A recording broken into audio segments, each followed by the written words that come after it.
भोपाल में गुरु पूर्णिमा पर स्कूलों में कार्यक्रम आयोजित। कमला नेहरू संदीपनी कन्या विद्यालय पहुंचे सीएम ने नवीन भवन का किया लोकार्पण। उज्जैन पहुंचे मुख्यमंत्री डॉक्टर मोहन यादव। सीएम ने संदीपन आश्रम में की पूजा अर्चना। सीएम मोहन यादव ने मीडिया से की बातचीत। सीतामऊ में शिव महापुराण कथा स्थल को किया गया अंतिम रूप दिया गया और संत मिथिलेश नागर करेंगे शिव महापुराण। माताजी मंदिर में निकलेगी कलश यात्रा। खंडवा में दादाजी मंदिर मेले में बिखरे 100 से अधिक बच्चे। पुलिस ने परिजनों से मिलवाए सभी बच्चे। कलेक्टर ने की पुलिस के कार्य की सराहना। खंडवा में भक्ति परंपरा के साथ में मनाया नाम सप्ताह उत्सव। ढोल मंजीरे की ताल पर श्रद्धालुओं ने किया नृत्य। भक्ति संगीत से गूंज उठा मंदिर।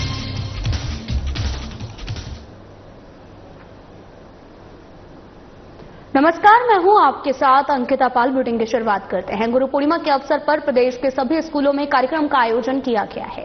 सीएम डॉक्टर मोहन यादव भोपाल के कमला नेहरू संदीपनी कन्या विद्यालय में कार्यक्रम में शामिल हुए हैं और वहीं कमला नेहरू संदीपनी कन्या विद्यालय के नवीन भवन का लोकार्पण सीएम डॉक्टर मोहन यादव द्वारा किया गया है। साथ ही 50 बच्चों को सीएम के हाथों से साइकिल भी वितरित हुई है और साथ ही इस दौरान कार्यक्रम में शिक्षा मंत्री, प्रदेश अध्यक्ष, महापौर, विधायक शामिल हुए हैं।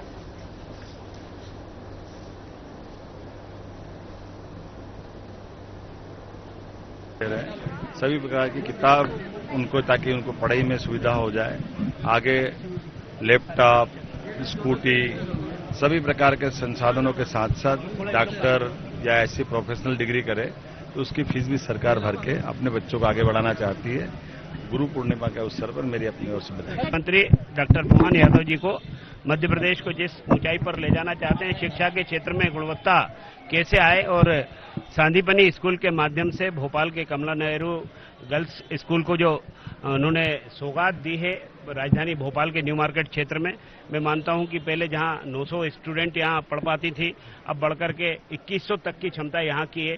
अनेक लैब हैं जो अत्याधुनिक जो चीजें जो प्राइवेट स्कूल, निजी स्कूलों में दिखाई जाती थी, लेकिन इसको वस्तुतः यहां उतार करके काम करने का जो निर्णय माननीय मुख्यमंत्री जी का है वो स्वागत योग्य है। इसलिए मैं आज के इस गुरु पूर्णिमा के अवसर पर न केवल स्कूल की सौगात दी है वरन 5 लाख जो बच्चों को साइकिल देने की जो घोषणा थी उसमें भी यहां से आज शुरुआत हुई है। मैं सभी विद्यार्थियों को बहुत बधाई देता हूं। सरकार आपके साथ खड़ी है। माननीय मुख्यमंत्री जी ने कहा गणवेश भी दे रहे हैं, कुछ दिनों पहले लैपटॉप दिया, आगे चल करके स्कूटी देने वाले।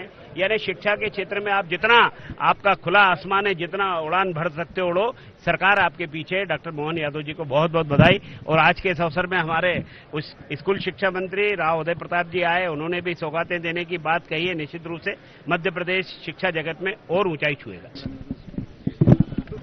माननीय विधायक भगवान दास सबनानी जी की विधानसभा क्षेत्र में संदीपनी विद्यालय का लोकार्पण हुआ है।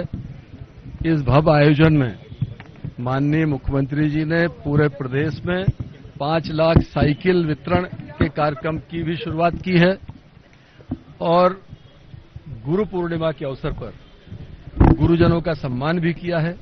ऐसे शिक्षक, ऐसे गुरुजन जिन्होंने परिश्रम करके अपना श्रेष्ठतम दिया है, उनको सम्मानित करने का काम किया है। साथ ही ऐसे विद्यालय जिनमें 100% बच्चे फर्स्ट डिवीजन में पास हुए हैं, ऐसे विद्यालयों को भी 5-5 लाख रुपए माननीय मुख्यमंत्री जी ने यहां पर देने की घोषणा की है। मैं हृदय से उनका आभार व्यक्त करता हूं और गुरु पूर्णिमा के पावन अवसर पर सभी गुरुजनों को, हमारे माननीय शिक्षकगणों को, उनको बहुत बधाई देता हूं। उनके यशस्वी जीवन की कामना करता हूं।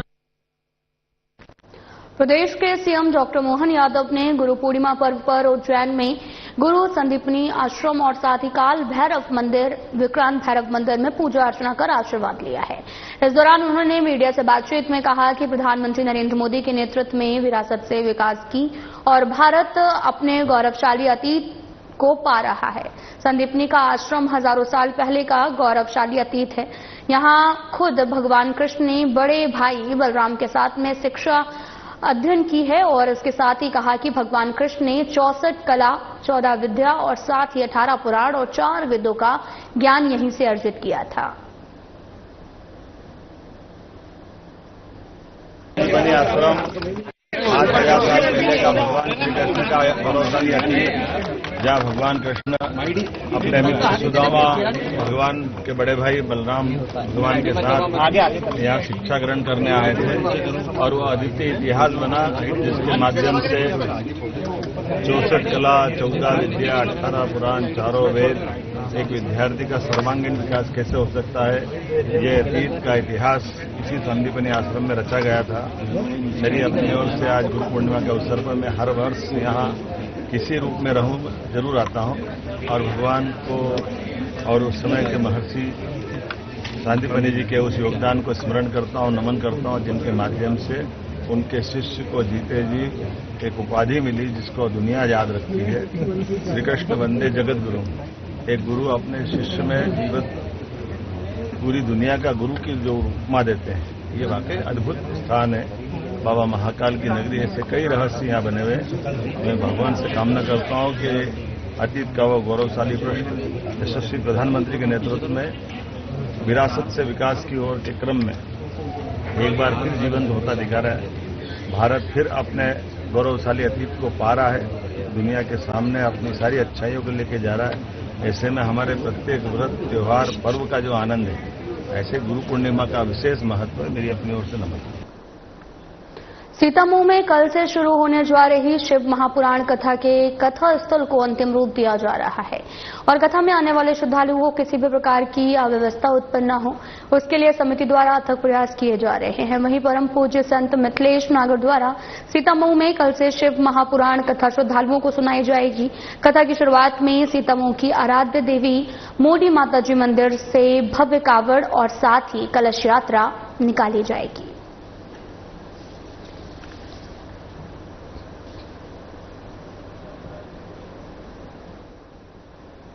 खंडवा में दादाजी मंदिर में आयोजित गुरु पूर्णिमा मेले के दौरान 100 से अधिक बिछड़े हुए बच्चों को उनके परिजनों से मिलाया गया है और ये मानवीय कार्य महिला और बाल विकास विभाग, चाइल्ड वेलफेयर कमेटी, पुलिस प्रशासन और सहज समागम फाउंडेशन, विशेष दत्तक ग्रहण अभिकरण किलकारी शिशु गृह केंद्र खंडवा के संयुक्त प्रयास से संभव हो पाया है और पुलिस खोयापाया के नेतृत्व में बाल सुरक्षा स्टॉल ने तत्परता से कार्य किया है। वहीं कलेक्टर ऋषभ गुप्ता, एसपी मनोज राय और एसडीएम और समागम संस्था के सुशील विधानी ने मौके पर पहुंचकर इस सेवा की सराहना की है।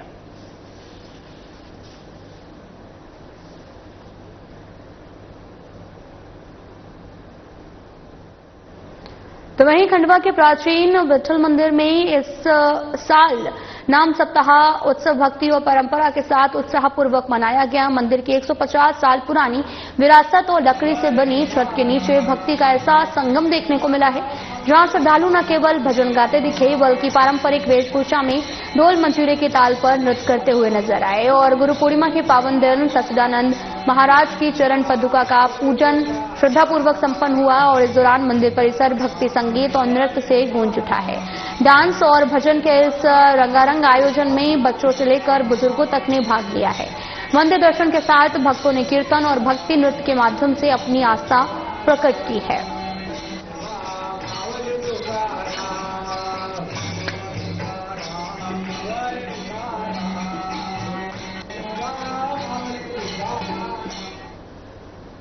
बड़वानी में गुरु पूर्णिमा का पावन पर्व London kids international pre school Sendhwa में पूरे श्रद्धा, उत्साह और सांस्कृतिक गरिमा के साथ मनाया गया है और इस अवसर पर नन्हे मुन्ने बच्चों ने पारंपरिक परिधान पहनकर भारतीय संस्कृति को सजीव कर दिया है और कार्यक्रम का शुभारंभ मां सरस्वती की वंदना और पूजन से हुआ है।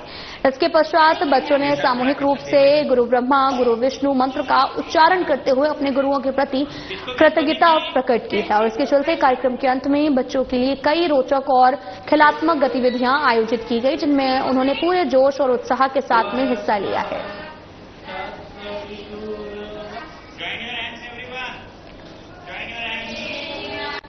आज हमारे school London kids international pre school में गुरु पूर्णिमा का सेलिब्रेशन किया, जिसमें हमने अपने बच्चों के साथ मिलकर सरस्वती पूजन किया और बच्चों को अपने गुरुजनों और अभिभावकों का सम्मान करना सिखाया, जिसमें हमने अपने बच्चों को आज सुबह स्कूल आते समय माता पिता के चरण स्पर्श के लिए प्रेरित किया और उसके बाद हमने उन्हें बहुत सारी एक्टिविटी कराई, जिसमें बच्चों ने बहुत अच्छी गतिविधियां प्रस्तुत की हैं।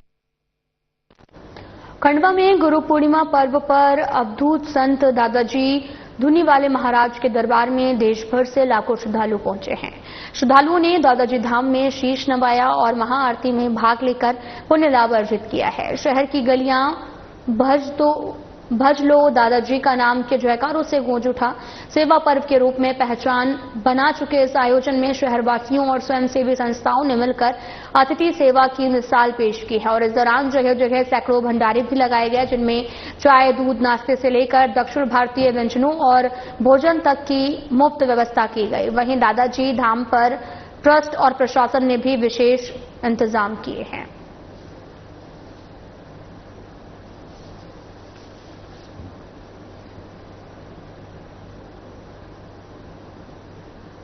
नरसिंहपुर के करेली थाना अंतर्गत ग्राम जोहरिया की नाबालिग 16 साल की युवती को रजक समाज का एक युवक घर से उठाकर ले गया है, जो कि बरमान पुलिस चौकी अंतर्गत आता है और युवती के पिता के अनुसार युवक 4 पहिया वाहन से घर से बलपूर्वक उठा ले गया, जिसका आवेदन लेकर युवती का पिता पुलिस अधीक्षक के पास पहुंचा। वहीं पुलिस अधीक्षक ने पीड़ित को आश्वासन दिया कि जल्द से जल्द युवती की तलाश की जाएगी और दोषी जो भी होगा उसे सख्त से सख्त कार्रवाई की जाएगी उस पर।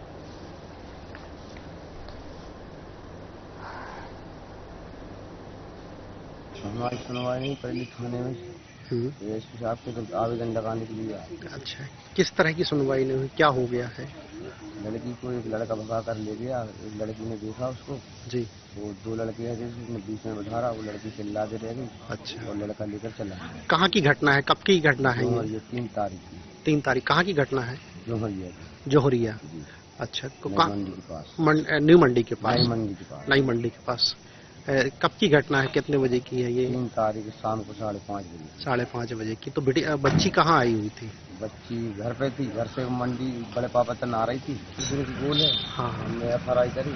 अच्छा, अभी तक उसका कुछ पता नहीं है। अच्छा, हाँ। तो आज आप साहब के पास आए हुए थे, तो साहब से मिले थे आप? साहब से नहीं, आवेदन दे दिया।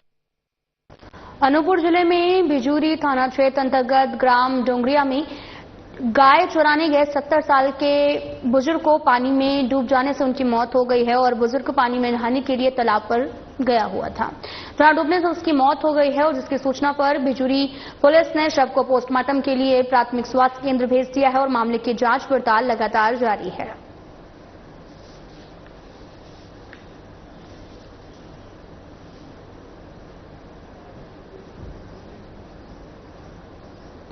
तो वहीं अनूपपुर जिले में बिजूरी थाना क्षेत्र अंतर्गत ग्राम कोठी में रहने वाले नवविवाहित निशा प्रजापति को घर में रखे फ्रिज से सब्जी निकालने के दौरान करंट लग गया है। महिला को उपचार के लिए प्राथमिक स्वास्थ्य केंद्र बिजूरी में भर्ती कराया गया है और वहीं डॉक्टर ने महिला को मृत घोषित कर दिया है। इसके चलते सूचना मिलने पर पुलिस ने मौके पर पहुंचकर शव को पोस्टमार्टम के लिए भेज दिया और मामले की जांच शुरू कर दी है।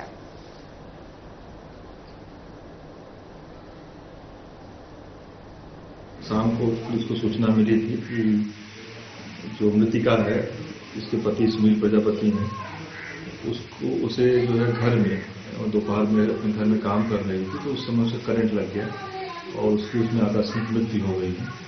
क्योंकि जो है उनके बीच में भी शादी के 3 वर्ष ही हुए थे, अतः जो है आकस्मिक मृत्यु की सूचना दर्ज करके उस पर जांच की जा रही है।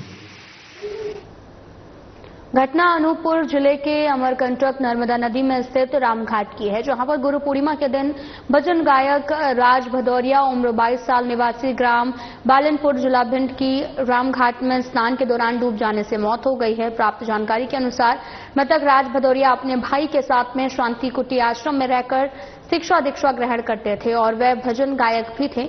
उक्त घटना से अमरकंटक में शोक की लहर है और वहीं घटना की सूचना मिलने पर पुलिस ने मामला दर्ज कर मामले की जांच शुरू कर दी है।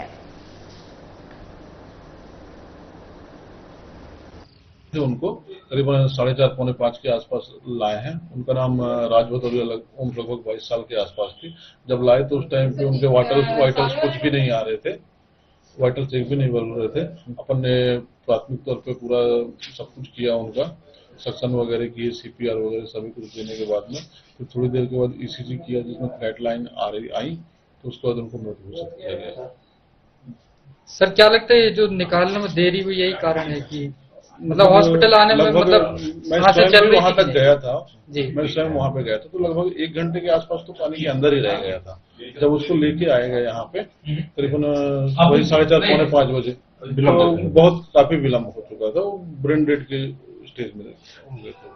अच्छा सर, अभी हाल ही में देखा गया कि लगभग पिछले शायद 6 महीने में 2 या 3 केस आ चुके हैं। 1 जनवरी में आया था और 1 मार्च के महीने में था। खंडवा में गुरु पूर्णिमा को लेकर श्रद्धालु निशान यात्रा लेकर दादाजी महाराज मंदिर पहुंच रहे हैं।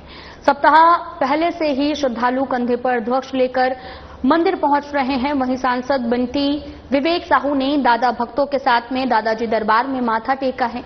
लोकसभा सांसद ज्ञानेश्वर पाटिल परिवार के साथ में निशान पदयात्रा लेकर दादा दरबार पहुंचे। जिलेवासियों के लिए सुख समृद्धि और खुशहाली की कामना की है।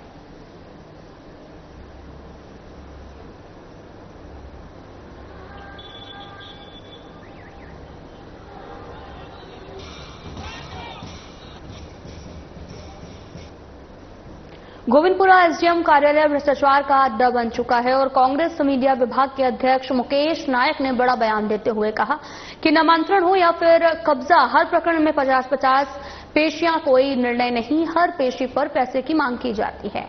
एसडीएम की सामंतवादी मानसिकता ने आम जनता का जीना दुर्भर कर दिया है।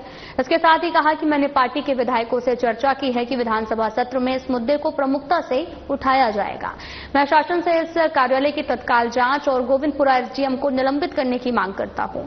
यह अत्यंत दुर्भाग्यजनक है कि स्थानीय जनप्रतिनिधियों और जनता की कीमत पर ऐसे भ्रष्ट अफसरों को संरक्षण दे रहे हैं।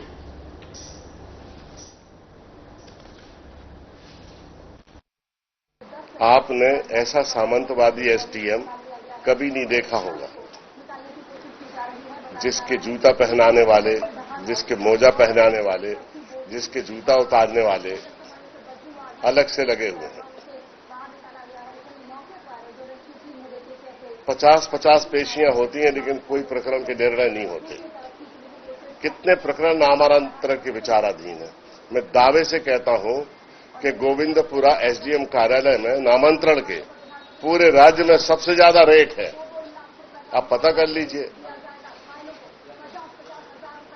दुकानों पर लोग कब्जा किए हैं, मकानों पर कब्जा किए हैं।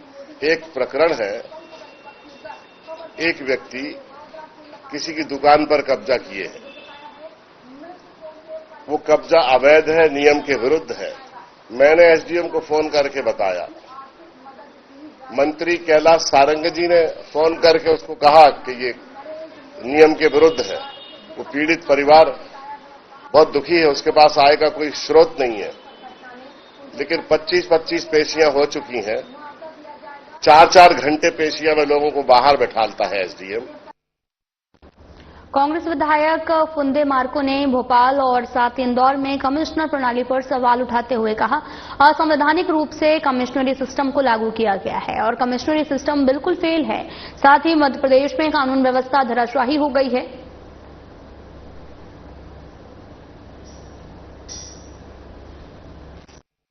राजधानी भोपाल सहित इंदौर में असंवैधानिक रूप से स्थापित पुलिस आयुक्त प्रणाली के संबंध में है।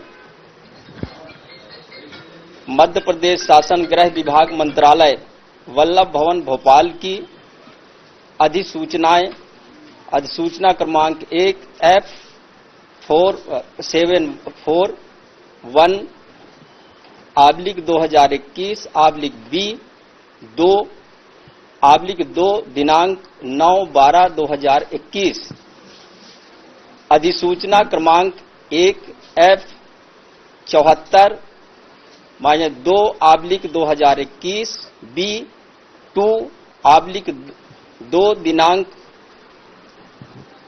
9/12/2021, अधिसूचना क्रमांक F74-3/2021 B 2/2 दिनांक 9/12/2021 के माध्यम से राजधानी भोपाल सहित इंदौर में दिनांक 9/12/2021 से पुलिस आयुक्त प्रणाली लागू किया गया।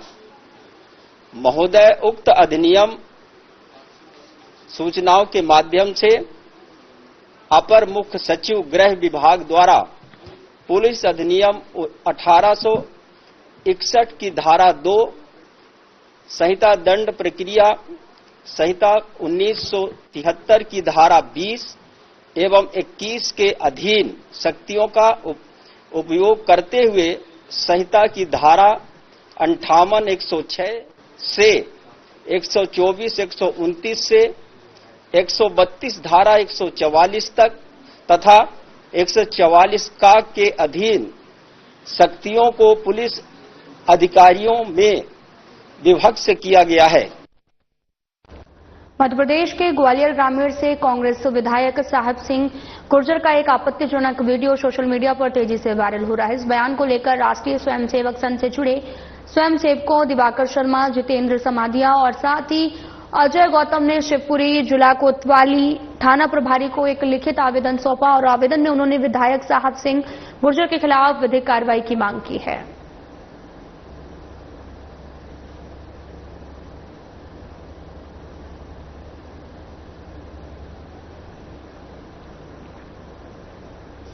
उज्जैन में इस साल सावन महीना 11 जुलाई से प्रारंभ हो रहा है। सावन का प्रथम सोमवार 14 जुलाई को है और इसी दिन बाबा महाकाल की पहली सवारी निकाली जाएगी। प्रशासन द्वारा सवारी को भव्य और व्यवस्थित बनाने के लिए तैयारियां जोरों पर हैं।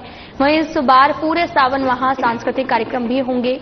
वहीं इस बार पहली सवारी की थीम वैदिक उद्घोष रखी गई है। इसमें उज्जैन के 25 गुरुकुलों के 500 से भी अधिक बटुक रामघाट पर सवारी पूजन के दौरान वैदिक मंत्रोच्चारण करेंगे और साथ ही मध्य प्रदेश के कई जनजातीय नृत्य दल भी सवारी में शामिल होंगे, जो अपने पारंपरिक नृत्य के माध्यम से बाबा महाकाल के प्रति श्रद्धा प्रकट करेंगे। श्रद्धालुओं की सुविधा के लिए प्रशासन द्वारा सफाई, दर्शन मार्ग, पार्किंग, जूता स्टैंड और पीने की पानी जैसी व्यवस्थाएं पूरी कर ली गई हैं।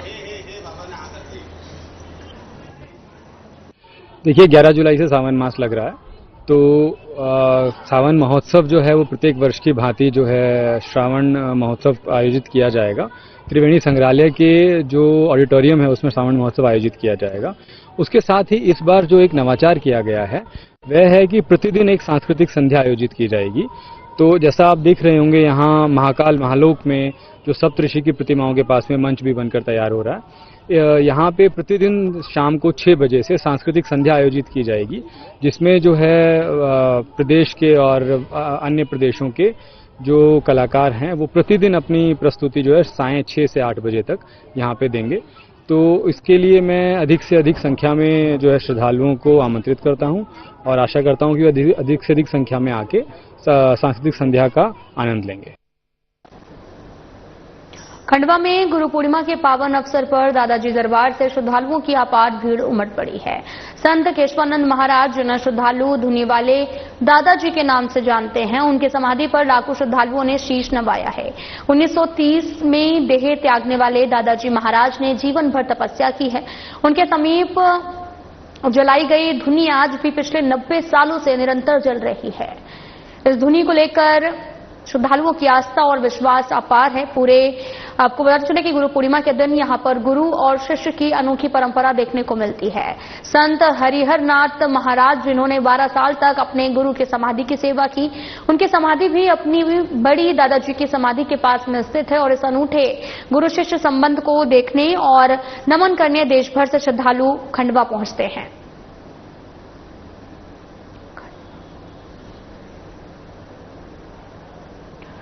तो वहीं केंद्रीय कर्मचारियों की हड़ताल में अनूपपुर बैंकिंग सेक्टर, कोयला मजदूरों सहित अन्य क्षेत्रों के कर्मचारी संगठन शामिल हुए हैं। पेंशन स्कीम और साथ ही संविदा भर्ती, वेतन विसंगतियों और न्यूनतम वेतन सहित अन्य मांगों के लिए देशव्यापी आंदोलन किया जा रहा है।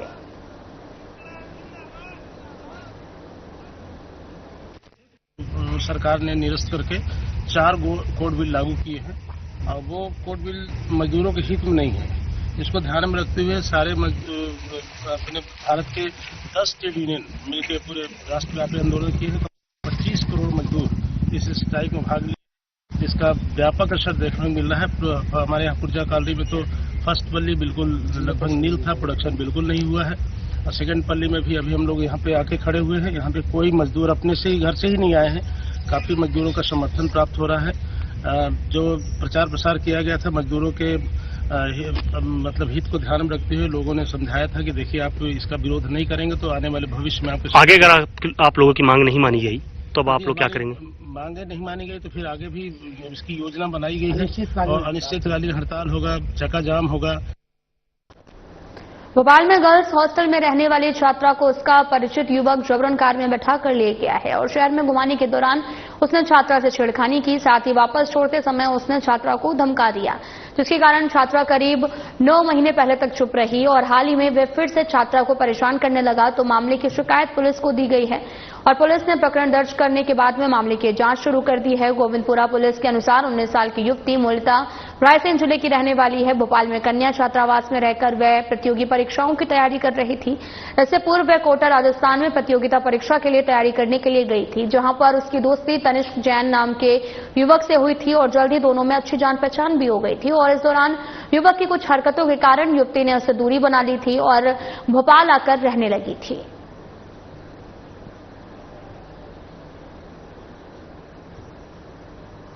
फिलहाल बुलेटिन में इतना ही। नमस्कार।